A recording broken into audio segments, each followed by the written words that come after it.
Welcome to LiveDaf, your online Daf Yomi Shiur. Shalom, welcome back to today's Daf Yomi Shabbos Daf Lamed Vav on Daf Lamed Hey Amud Beis, 4 lines from the bottom. Says the Gemara, Elo mokim tsanua yesh le lechazan hakneses b'roish gagoy.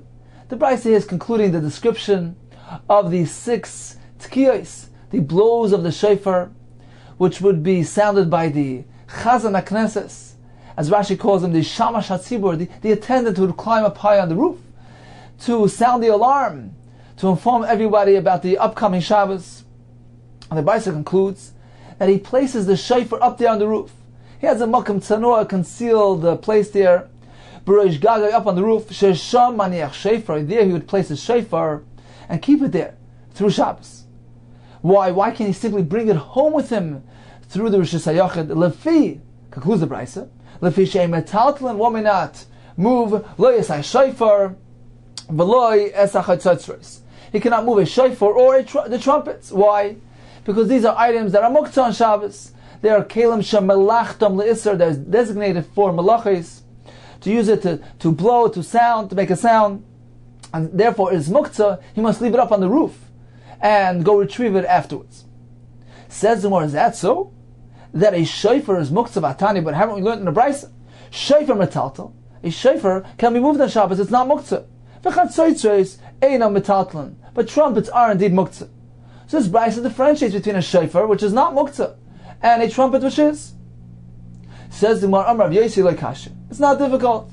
It depends on what type of shofar. Kan b'yachid, kan b'tzibur. If it's a shofar which belongs to an individual, that shofar is not muktzah, since it can be used for a shimish heter. It can be used for a permissible function on Shabbos. Rashi explains, a shofar is curved, and one can use it to fill it with water and feed a baby. Use it as a baby bottle. So therefore, it's not muktzah. But a shofar which belongs to the congregation, to the tzibur, is considered to be muktzah. Amalei Abaye, what difference does it make who it belongs to? Or b'yachid l'maychaz, if it belongs to a yachid, why? What is it suitable for? It is suitable. We can use it for legamei b'mayim latina. We use that as a baby bottle to feed the child, feed the baby. So since it has a shimush heter, one may move it on Shabbos. Since it's not completely designated for melechas isser, so you can use it for the melechas heter, for the shimush heter. Says Zumar b'tzibur nami, ruchayisa legamei latinik ani. Even if it belongs to the tzibur, it can also be used for the same function, to be used as a baby bottle for a tinik ani, a poor baby, as Rashi says, shalat tzibur lefarnesai, which the tzibur has a responsibility to feed. So even a shofar which belongs to a tzibur can be used for a shimush heter. So what difference does it make if the shofar belongs to a yachid or a tzibur? V'su another kasha. Hadasani, how are we going to explain the following brisa, which says, Keshem shemetaltlan es shofar. Just like you may move the shofar, and it's not muktzah, kach metaltlan es chatzotzros. So to the trumpets are not muktzah. Mani, who is this brisa? Whose shita is this brisa following? Who's the author of this brisa? Elo, you must say as follows. We have a 3-way contradiction. We have 3 brises, each one is stating a different halacha. One brisa says a shofar and a trumpet are not muktzah. One brisa which says directly the opposite. Both are muktzah. The other brisa differentiates, says a shofar it's not muktzah, a trumpet is. This is how we're going to explain the brises. Like kasha, it's not difficult. They're all following different opinions. Ha Rab Yehuda, Ha Rab Shimon, Ha Rab Nechemya. One is following the shita of Rab Yehuda, who says, well, a trumpet, that's muktzah. Why?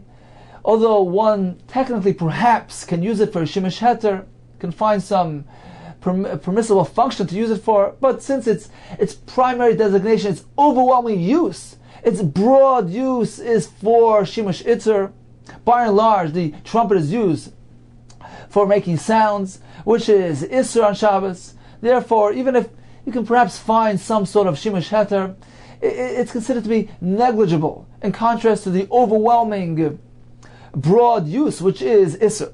So according to Rabbi Yehuda, a trumpet is muktzah. A shofar is different, since it may very well be used as a baby bottle for a child. So that's not muktzah. That explains the brisa, which is machalak, differentiates between a shofar, which is not muktzah, and a chatzoitzos which is muktzah. A shofar is not, a trumpet is. The Brisa which says that both are not muktzah, it's following Shittas Rav Shimon, who says, just as a shofar can be used for a shimish heter, and therefore it's not muktzah, a trumpet as well, if you would like to use it for a shimish heter, it's not muktzah. And the concept of muktzah doesn't apply in this case. Rav Shimon agrees that something which is completely unsuitable, like a rock, that certainly is muktzah on Shabbos, but he maintains that a trumpet, it can be used, it's a kli, and it can be used for heter. We can find a permissible function for it, and therefore it's not muktzah. You can use it for that shemish heter on Shabbos. Reb Mechemya holds a very unique shita, that a kli can only be used on Shabbos if he's using it for the primary designated use of this kli. For instance, a knife, only to cut with it. He can't use it for something else. So therefore, these things, shofar, chatzotzros, they're meant to be used for malachas iser, not for to be used as a baby bottle, etc. Therefore, according to Rechemya, these kelim are muktzah on Shabbos.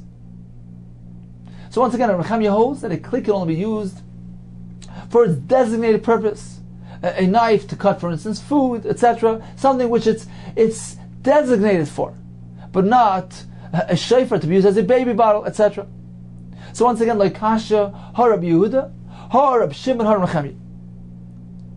Says the Gemara, okay, so we understand the Brisa which tells us that you cannot be metaltal a shofar, a chatzotzros, it's following Shittas Rav Chemya. Now let's take a closer look at the sequence of the Brisa. You can't be metaltal a shofar, v'lo is a chatzotzros, not the trumpets. Now why is the Brisa listed in this order? It would seem that what is a greater chiddush?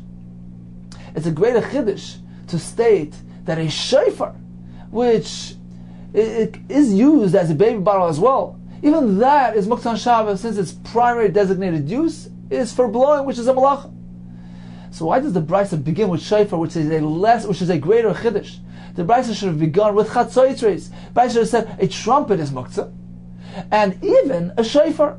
Not only a chatzotzros, which by and large the chatzotzeres, the trumpet, is used for melechas iser, its melechas heter is negligible, and therefore it's muktzah. Not only that is muktzah according to Rechemya, even a shofar, which has a heter designation, it's used as a baby bottle as well. Even that is muktzah. That is a greater chiddush. Even that's muktzah, since using it as a baby bottle is not its primarily designated use, and therefore it's muktzah. So the Brisa should have said in the reverse: we may not be metaltal, not only a chatzitzeres, but even a shofar. Says the Gemara, "Oh my shofar, nami chatzitzres." When the Brisa says you cannot be metaltal according to Rechemya a shofar, it's actually speaking about trumpets. My shofar nami chatzitzres, and the Brisa is simply switching around the terms.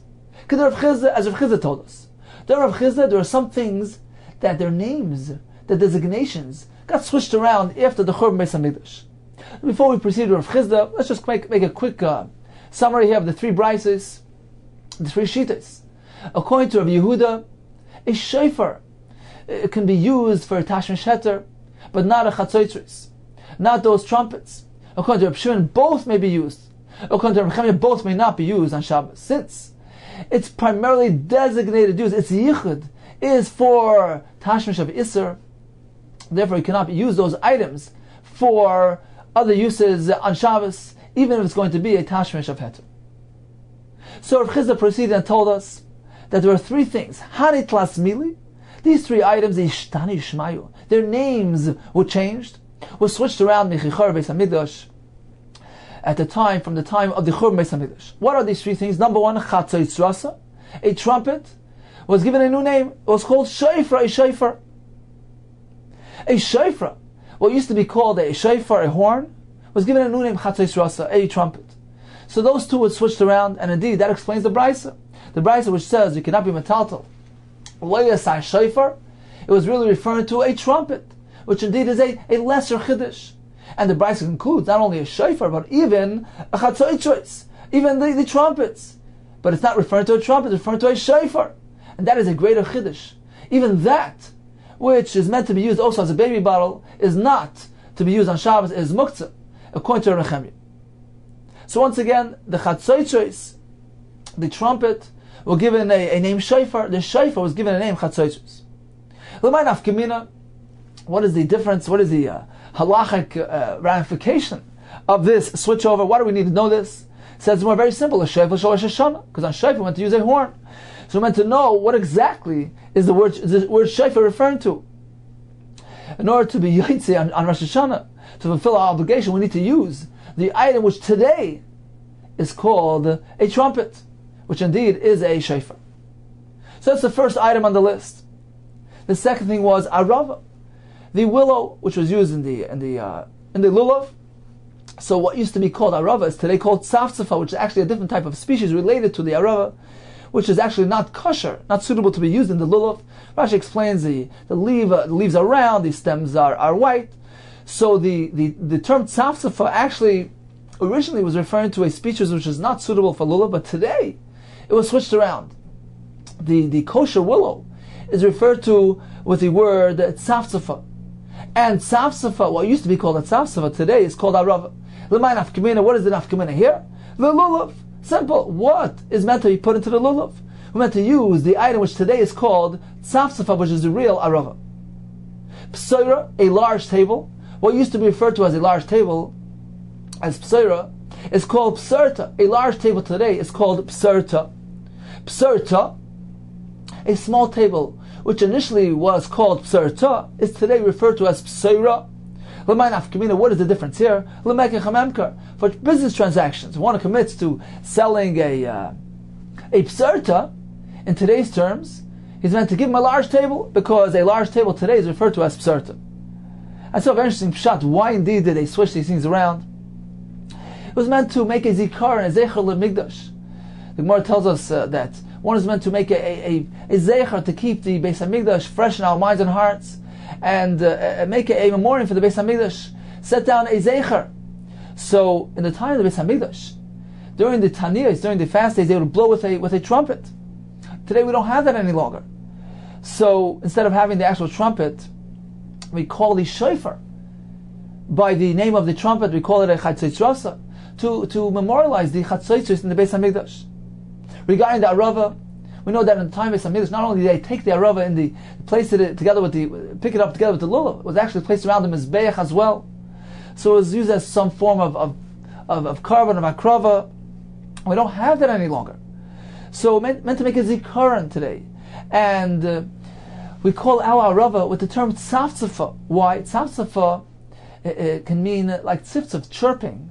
The words that we express, as Chazal tell us, instead of the karbanos, we have our words. In Rishalma parim, we compensate for the parim of the karbanos with tzfas, saying it with our lips, with the words that we express with our tefillos.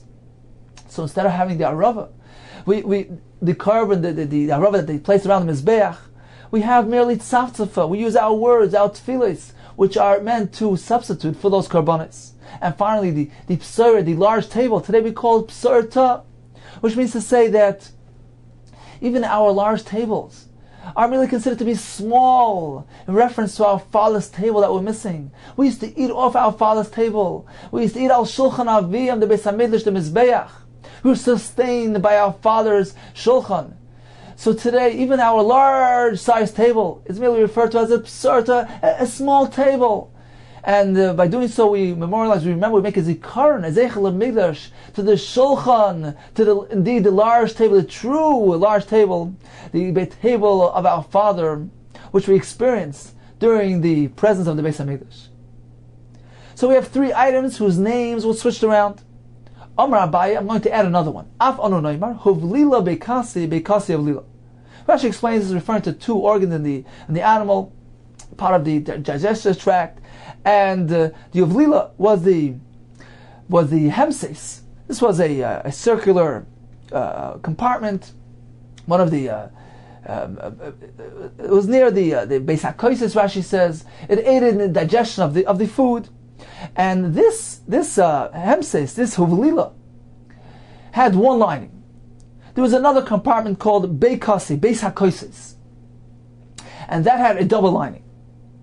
Abaye tells us that we must pay close attention to the the way people are referring to this organ. Meaning, what used to be called Hovlila, which was the compartment which only had one lining, one wall, today is referred to as Beikasi. Okay?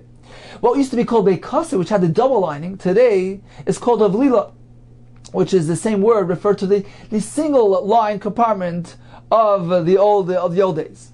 So now they switch things around. What is the nafkamina here? Why do we need to know this? For the halachos of treifos. So we find a needle stuck in the wall of the Beis HaKosos. So the Beis HaKosos, the initial Beis HaKosos, the one that used to be called Beikasi, which had the double lining. In that case, we find a needle. It depends how deep, how much the needle penetrated. If it's only mitzad echad ksher, if it only penetrated one of the linings, it's still kosher because the other lining is still blocking the hole. But if it protruded, it worked its way through both linings, then indeed considered to be a treifa. Therefore, Abaye tells us that today the hovlila, the Rashi calls it the hemses, the one line, the single line compartment, is called Beikasi. Is given a name of Beikasi, but even though it's not really the Beikasi of the old days, it's the single line compartment, and therefore if you find a machat there, it is considered to be treifa. However, what today is called hovlila, that indeed is the Beikasi of old. It is the double line compartment. In that case, we find a machat which simply is penetrating one of the compartments. It's still kosher. Only if it penetrates all the way through, it's considered to be treifa. So it's important to know the right reference and the right terms. Amar Rav Ashi, we're going to add another one to the list. Af Anonoim, Bavel Bursif. What used to be called Bavel, today is called Bursif. Bursif is called Bavel. Lamai Nafkamina, what is the halachic ramification here? Legite Nashim. For Gite Nashim, for a get, Rashi explains that we know that a get is meant to be written lishma, with the intention of being used to divorce this woman. And the Chacham were concerned about the people in Chutzlar that weren't so learned, they weren't so proficient in these halachas. Therefore, the Chacham were mesake that an emissary shliach who brings a get from Medina Sayam, from Chutzlar, he's meant to testify and say, it was written and signed in front of me. However, a get which arises from Bavel, there's no concern there. The people in Bavel were Bekian, they were proficient on account of the fact that there were yeshivas there, so they were learned people, and there's no takana of fanei. Says the Gemara, we need to know where this get is coming from. If in today's terms it's coming from Bavel, then we know it's not from Bavel because they switch things around. It's really coming from Bursa, of an entirely different location. And we must use the term we must say b'fanechta. If it's coming from Bursif, then we know it's truly coming from the Bavel of old, and there's no takana of b'fanechta.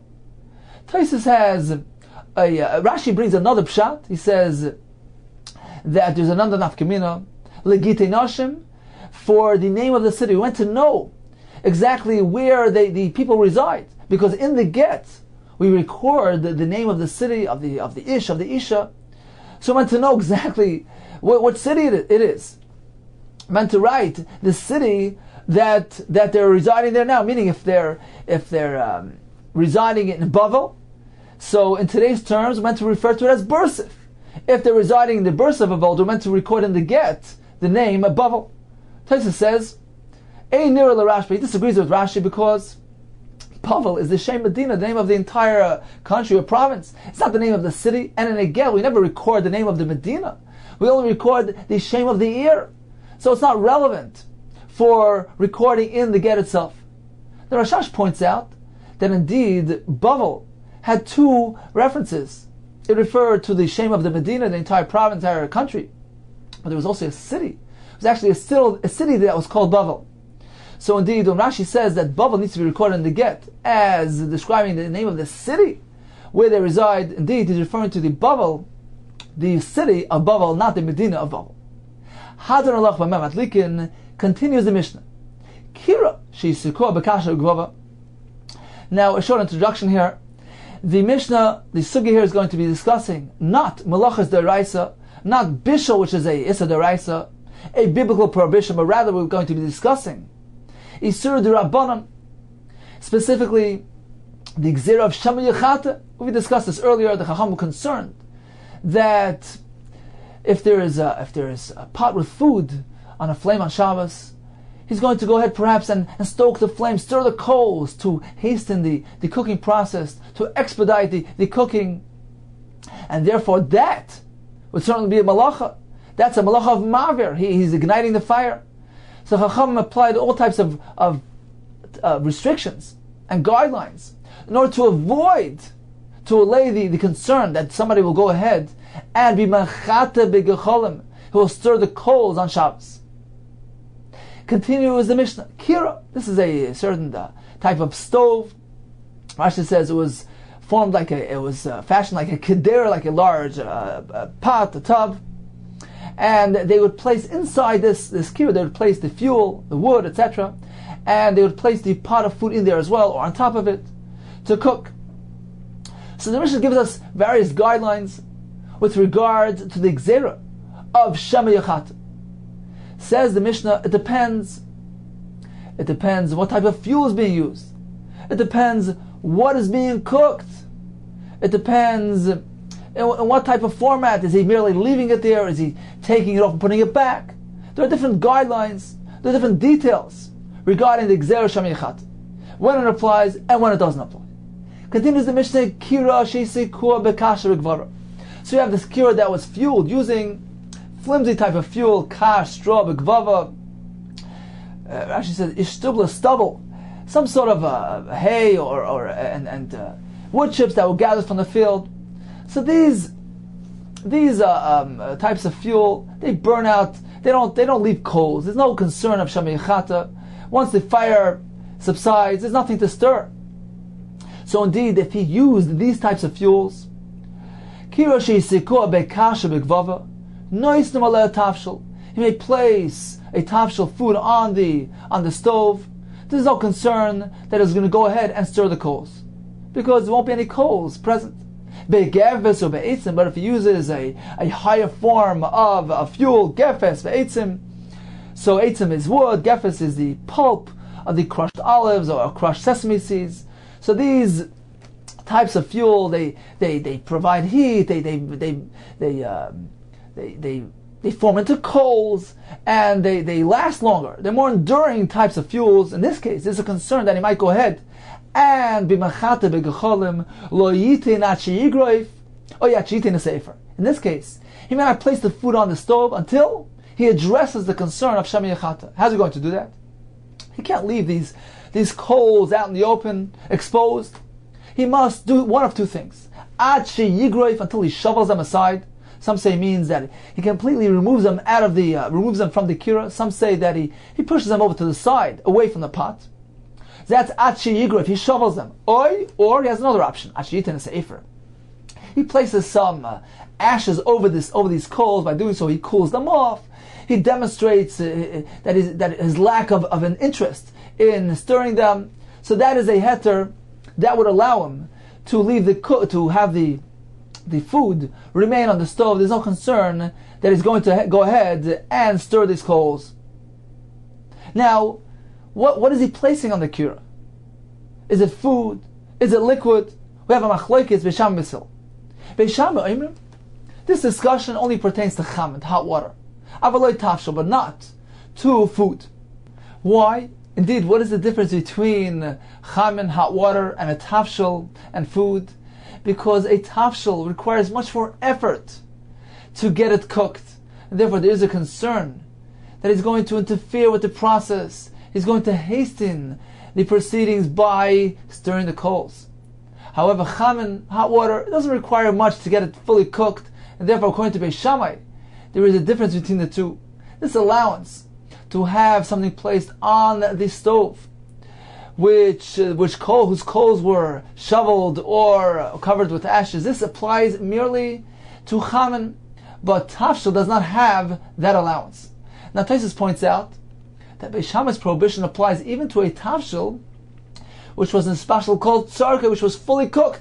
Even so, explains Tosfos, that food, it keeps on improving with the cooking process. Even if it's fully cooked, its flavor gets enhanced, it gets improved even after it is in special called tzarka, and therefore, According to Beis Shammai, there too, there is a concern of Shamei Chata. He's going to want to improve on it.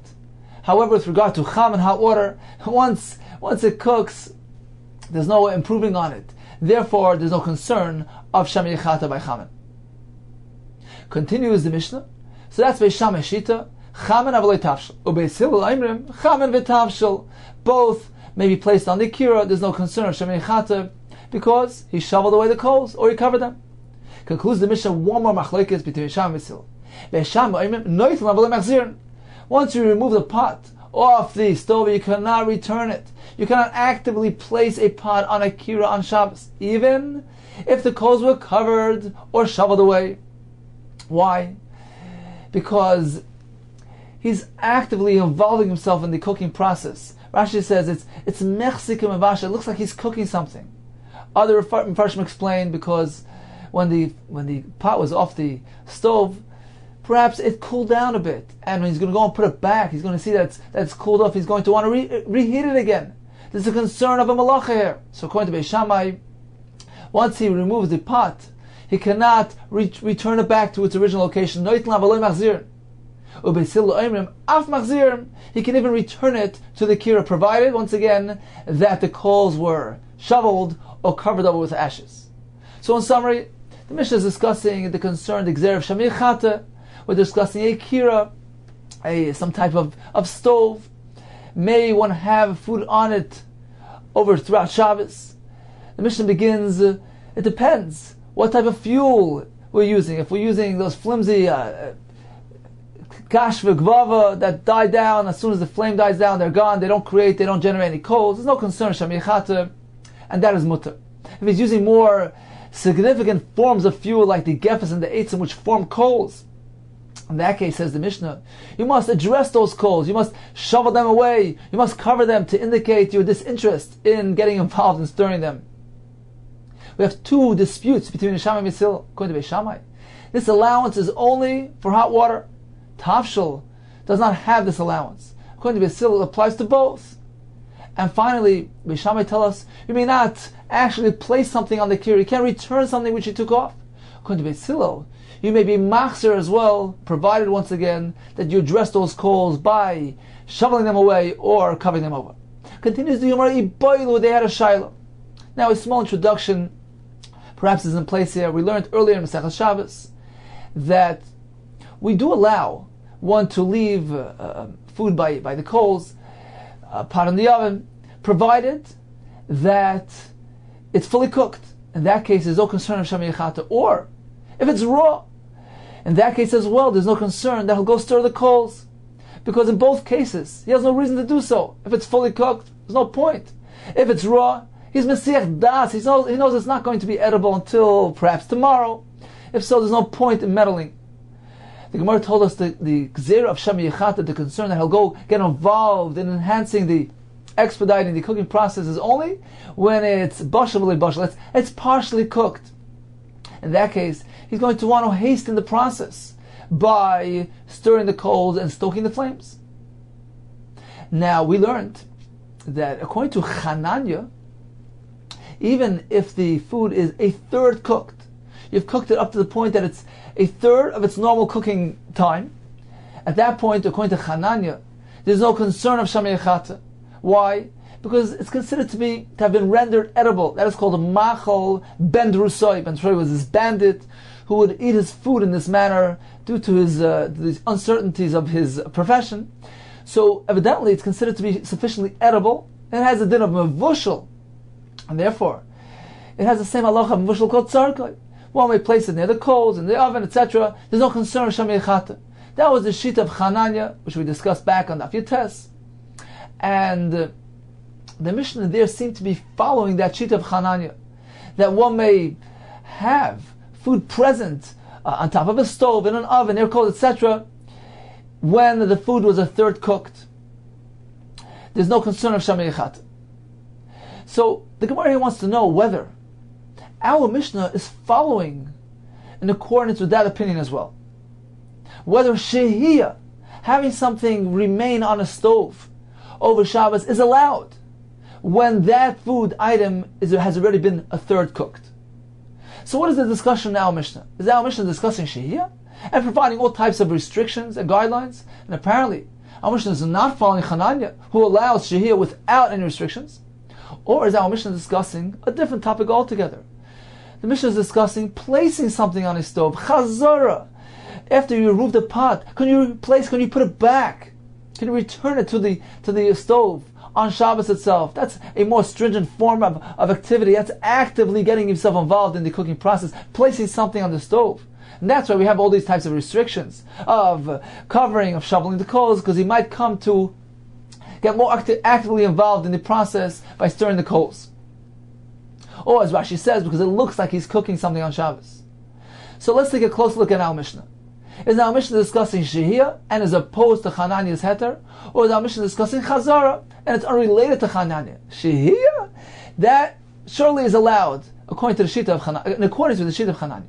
Ibaylu, says the Gemara, we asked the following question. So the Bnei Yeshiva wanted to know as follows. Ibaylu, they asked as follows. Hi lo yitin. When the Mishnah tells us lo yitin, we may not place. What does it mean? You may not put. Lo yachzeru? It means you may not return the item back to the Kira on Shabbos. And that's why there are all types of restrictions.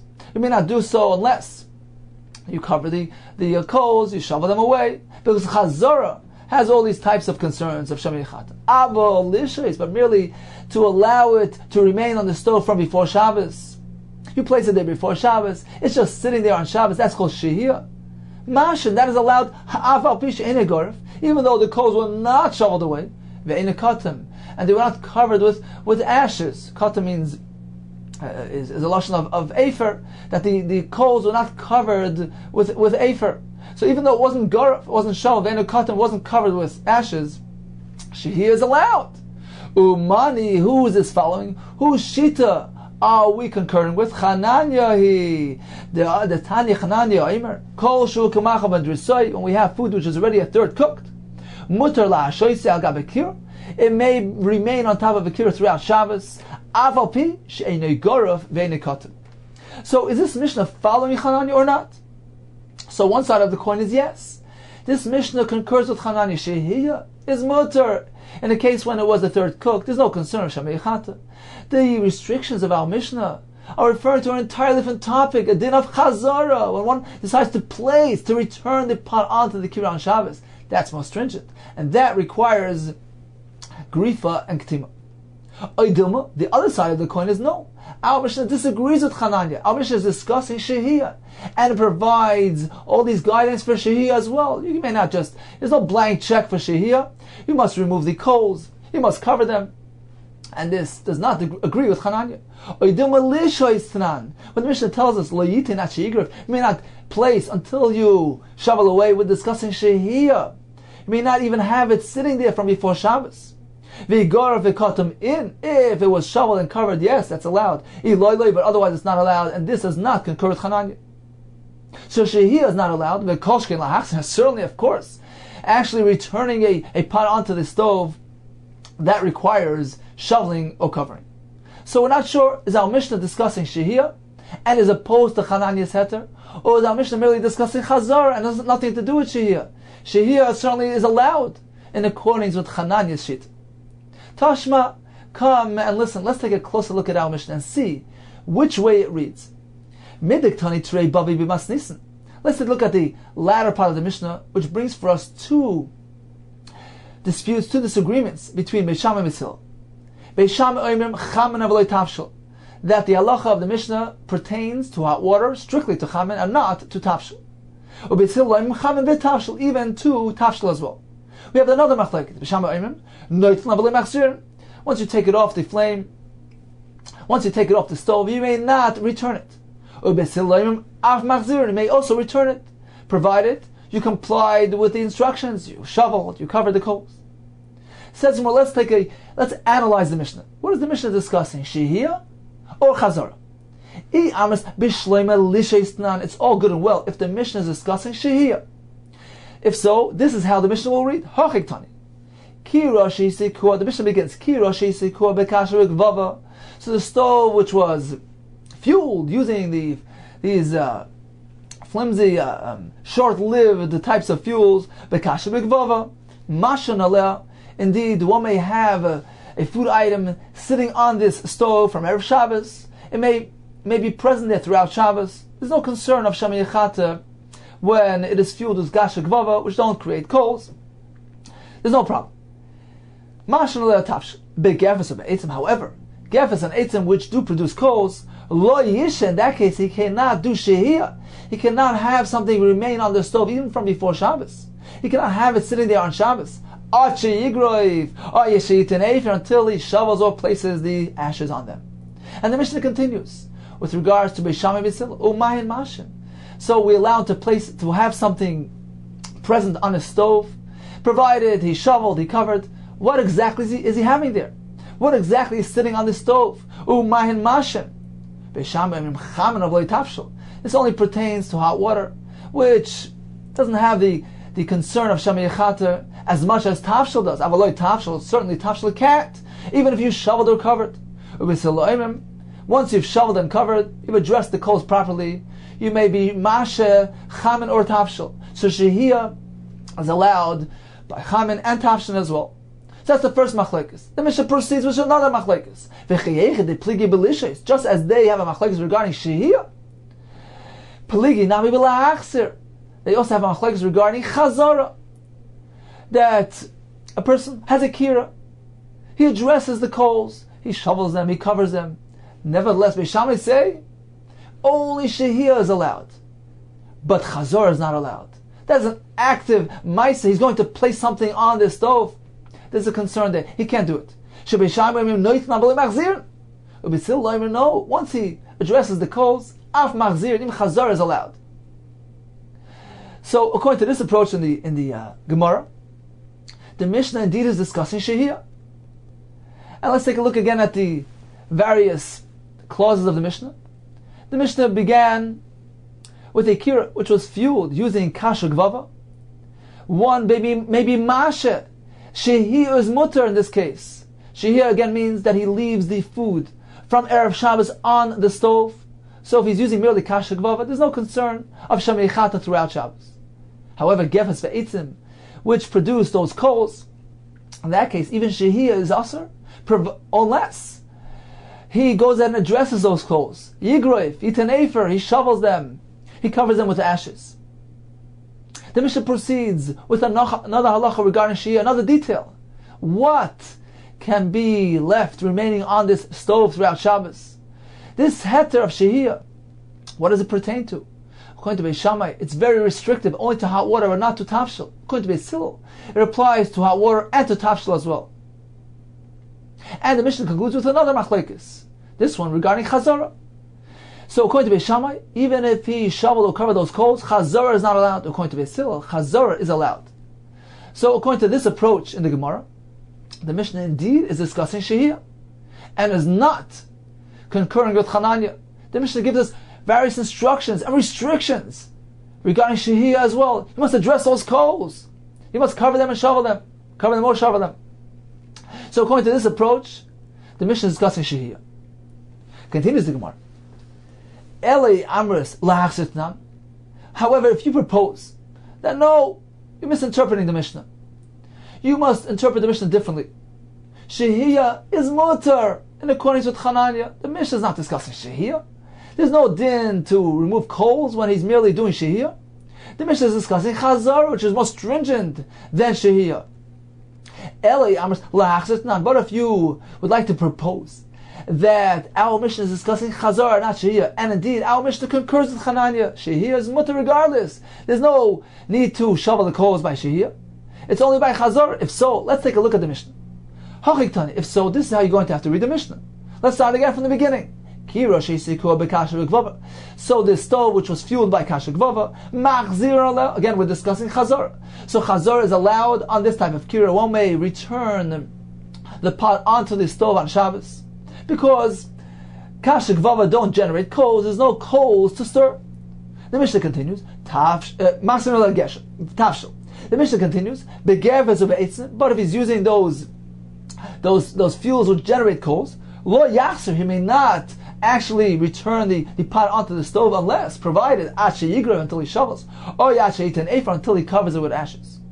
And the Mishnah will continue with Beishamai Besil, Umayin Machzir. If so, what material, what type of item may he indeed do chazara on this stove which was shoveled or covered? Beishamai Oimim Chamin, it's restricted to hot water, where the concern of Shamei Chata is diminished. Avaloi Tafshel, however, food is not allowed. Chazara on food is not allowed even when he shoveled or covered those coals. Ubesil Loimim, no, Chamin v'Tafshel, Chazara is allowed for both. Let's proceed to the next machlokes. Beishamai Oimim, Noitlan v'Lo Machzir, you may remove from this stove but not return. Now let's stop here for a second. We had a first machlokes where Beishamai told us that chazara is only allowed by chamin. One may only return hot water, but not a tafshel. Now Beishamai continues and says the same thing again. Noitlan v'lo machzir.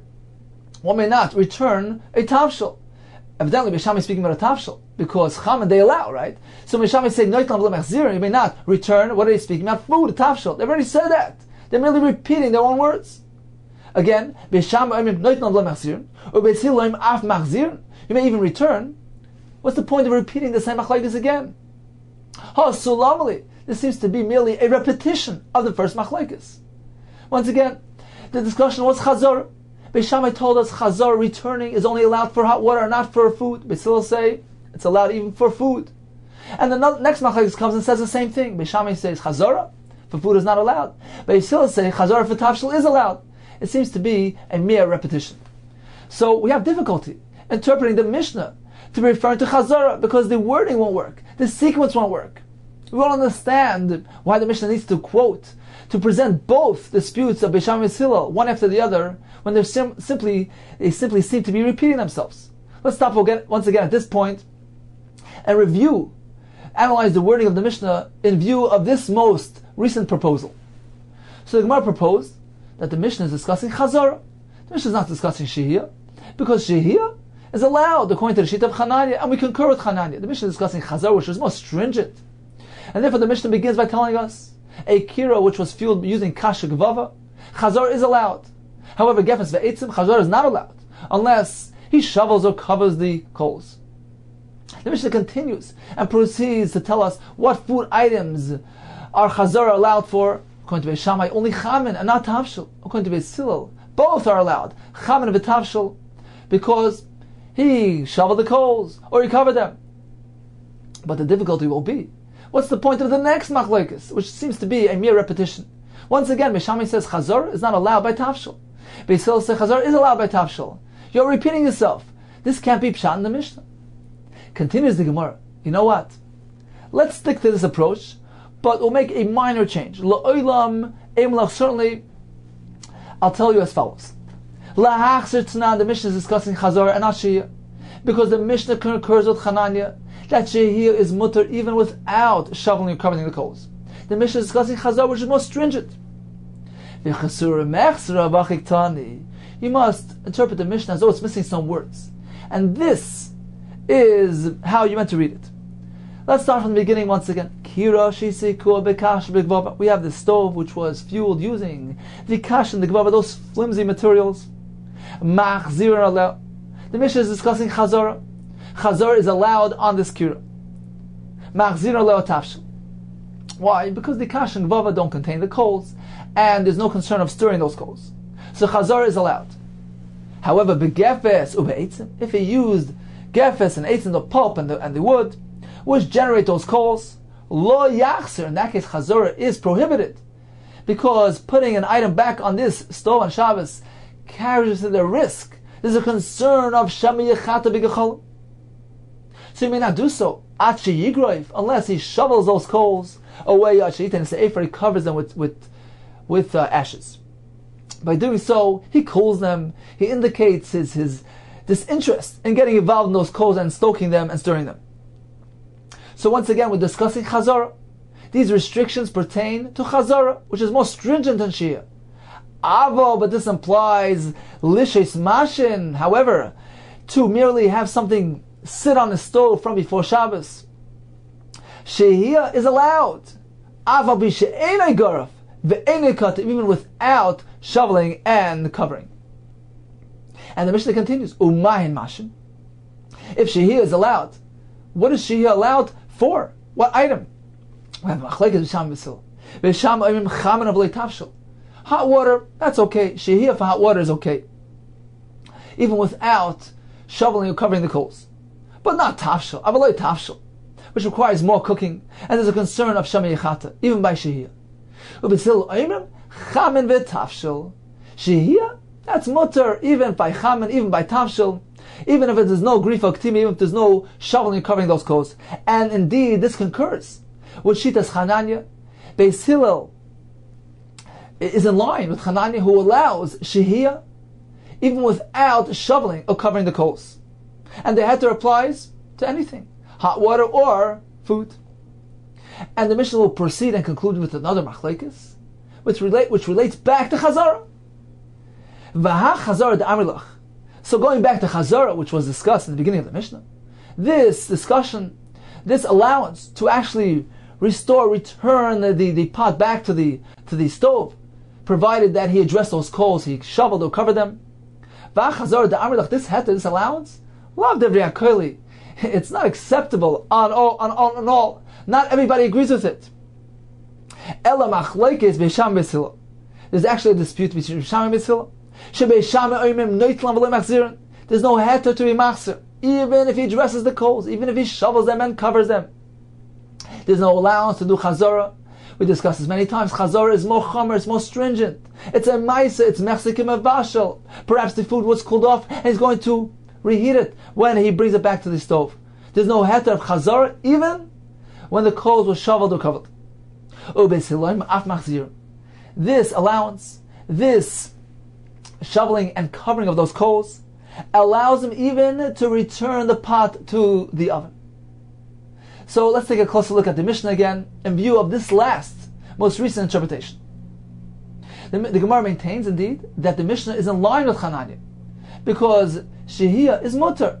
The Mishnah's restrictions apply to Chazara, which is not the topic of Chananya.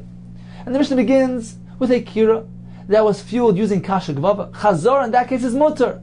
There's no concern of shamei yechata. Regarding Chazara on a kira which was fueled with gevet ve'etzim, over there, he must address those coals, he must shovel them or cover them. And the Gemara continues that this halacha is only for Chazara, but shehiyah, merely having a food item sitting on a stove from before Shabbos, that is mutter on Shabbos. There's no problem there. Why? Because there's no shamei yechata there. We're following Chananya Shita. And on that we have a machlekes b'sham b'silo. B'sham say, this shehiyah, this heter, to allow something to remain on the stove throughout Shabbos is only with regards to cham and hot water, which doesn't require much effort to get it cooked, but not for tafshil. According to Beis Hillel, this heter applies to cham and to tafshil, and this certainly is completely in line with Chananya. The Mishnah concludes with one more machlekes. This machlekes pertains to Chazara, meaning, let's go back to the din of Chazara. Once he shovels those coals or covers them, Chazara is allowed. However, Beis Shammai don't agree with that. Beis Shammai say no, Chazara is never allowed. This heter in the Mishnah was only Beis Hillel. Beis Shammai holds to actively place something on the stove, to return the pot which was removed off the stove on Shabbos. That is not allowed. Chazara is never allowed. Beis Hillel maintain yes. Once he addresses those coals, he shovels them or he covers them, even Chazara is allowed. Not only do we allow shehiyah, and shehiyah is allowed even when the coals are still exposed, but even Chazara is allowed, as long provided that he addresses those coals, he shovels them or covers them.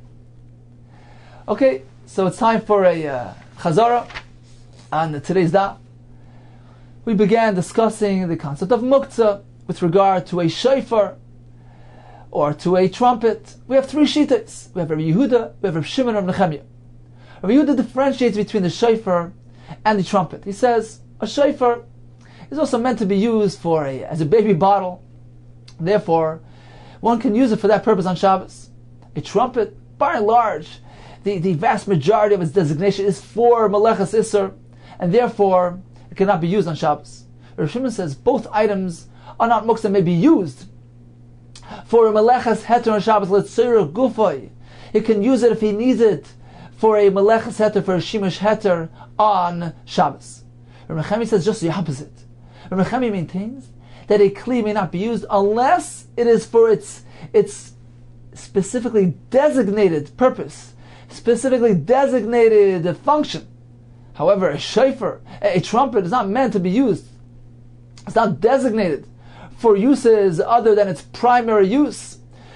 And since the primary use here is using it for malacha, according to Reb Nechemia, we view the shofar and the trumpet as a klisha malachte le'isr, and it's muktan Shabbos, since using it for a shemesh heter is diverting it from its primary use. Reb Nechemia holds a kli is only nital on Shabbos le'tzarech ha'miyuchad loy, for its primarily designated use and nothing else.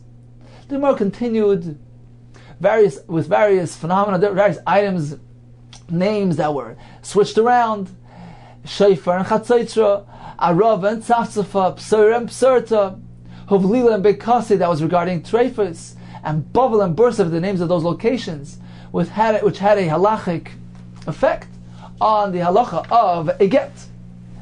The Mishnah continued with the topic of the gzera shamiyachate. So there's a concern that if one leaves food in an oven, he might go ahead and enhance and hasten the cooking process by stirring the coals. Now, the Mishnah gave us various guidelines to this gzera. The Mishnah began with the flimsy, with this short-lived fuel of the kashin gvava. There's no concern there, since they don't generate coals. The gefes and eitzim, the pulp and the wood generate coals. There's a concern there. He has to address that concern by shoveling it away or by covering it. We have two machlekes between Shammai Sil and the Mishnah. Shammai say this allowance is only for hot water, which doesn't require much effort to get it cooked. Tavshil, that is not allowed even if he shovels or covers those coals. The Mishnah concludes with another machlekes regarding chazara. Shammai say there's no heter of chazara. Once you take the pot off, you can't return it back to the oven. You can't restore it. According to Beisil, chazara too is allowed. The Gemara begins with a discussion of Hananya, who allows one to do shehiyah on a stove where the coals are still exposed, provided that the food was cooked. A third is considered to be edible, it's considered to have a status of a bushel, and therefore there's no concern of shamei chata. Because once again, the concern of shamei chata is only by partially cooked food. If it's fully cooked, why is he going to stir the coals? If it's raw, there's no point in stirring them. He's going to have to wait till tomorrow anyhow. The Gemara told us earlier that it's only regarding partially cooked food that there is a concern of shamei chata. Hanani maintains once it's a third cooked, it's considered to be halachically mavushal, and there's no concern of shamei chata. The Gemara deliberated whether our Mishnah agrees or disagrees with Hananya. The Gemara began by saying, well, apparently our Mishnah cannot concur with Hananya, because if our Mishnah is discussing the halacha of shehiyah, and the Mishnah is giving us guidelines and restrictions, unlike Hananya, in dispute of Hananya's opinion, so the Mishnah works well, because the Mishnah begins by telling us that shehiyah is only allowed either by kasha gvava, where there's no concern of shamei chata, by gefes ve'etzim, which were addressed where the coals were shoveled or covered. And the Mishnah continued and told us that according to Beis Shammai, this heter of shehiyah is only by chamen and not by tavshil. According to Beis Hillel, it's even by tavshil. And the Mishnah concluded with another machlekes regarding chazara. According to Beis Shammai, even after he shovels or covers those coals, chazara is still not allowed, because chazara is more stringent than shehiyah. He's actively getting involved in the cooking process. According to Beis Hillel, even chazara is allowed, provided he shoveled or covered those coals. So if you maintain this approach on the Mishnah, it works well. It fits, it flows. And indeed, this Mishnah won't work with Hananya, because the Mishnah tells us that even shehiyah is prohibited provided he shoveled or covered those coals. Says the Gemara, because if you're going to maintain that our Mishnah is discussing not shehiyah, because shehiyah is allowed, our Mishnah is discussing merely chazara, how are you going to read the words of the Mishnah? Let's take a look. The Mishnah begins by saying chazara is allowed by kasha gvava, chazara is allowed by gefes ve'etzim, provided he shoveled or covered.